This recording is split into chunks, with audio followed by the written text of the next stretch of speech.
Assalomu alaykum, Moskvada ishlayotgan yurtdoshlar. Moskva iqtisodiy siyosiy rivojlanish departamenti boshlig'i o'rinbosari va sog'liq tahlili departamenti boshlig'i Darya Murchenko kelgusi yilda Moskvada ishlayotgan migrantlar uchun patent narxini oshirishni taklif qildi. Ushbu tashabbusning Moskva shahar dumasining iqtisodiy va ijtimoiy siyosat qo'mitasi yig'ilishida taqdim etgan. Murchenko 2026-yil uchun mintaqaviy koeffitsiyentni yuqori miqdorda belgilashni taklif qilmoqda. Bu esa patent narxini 8900 rubldan 10000 rublgacha oshirishni belgilaydi. Uning fikricha, bu chora migrantlar Rossiya fuqaroligiga soliq yukini tenglashtirishga yordam beradi.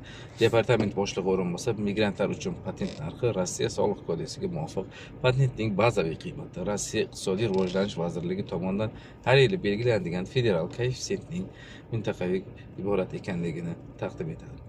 Ilgarilari Nijniy Novgoroddagi migrantlarning patent narxini oshirish haqida gapirgan edik. Endi esa bugun Moskvada, xudo xolasa, keyingi videolarda boshqa shaharlarni ham aytib o'tamiz.